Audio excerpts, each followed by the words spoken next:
Iedzīvotāji mēdz novietot pagrabos un kāpņu telpās lielgabarītu atkritumus, proti kaut kādas mantas, kuras viņi nevar vai nevēlas izvest un paši nogādāt attiecīgi pie atkrituma apsaimniekotāja. Viņas kabinetu noteikumi 238 par ugunsdrošību paredz, ka nedrīkst sašaurināt evakuācijas izejas, un tad nav nozīmes, vai tā būtu kāpņu telpa vai koridors vai attiecīgi pagraba telpas. Ja?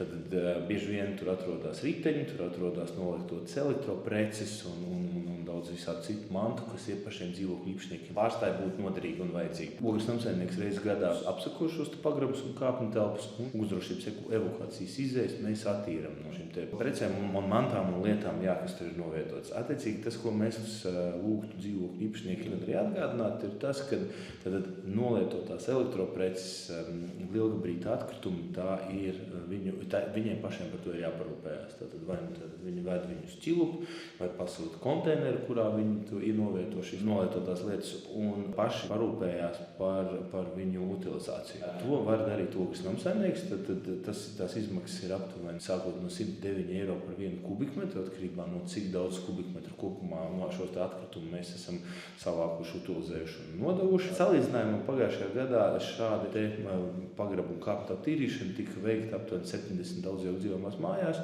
Tāds absolūts rekords ir vienā daudzdzīvokļu dzīvojamā mājā, kur tie bija 8 kubi, pilns konteiners. Tad vēl vienreiz lūgums daudzdzīvokļu dzīvojamā māju iedzīvotājiem pašiem parūpēties par šīm precēm. Ja ne, tad attiecīgi pirkt šo pakalpojumu no ogres namsaimnieka. Pretējā gadījumā, tad, kad tas tiek novietots vai, piemēram, kaut kur kāpņu telpā vai pagraba telpās, par izvešanu maksā visi daudzdzīvokļu dzīvojamās mājas iedzīvotāji, kas īsti līdz galam nebūs godīgi. Tāpēc mēs aicinām katru pašu parūpēties.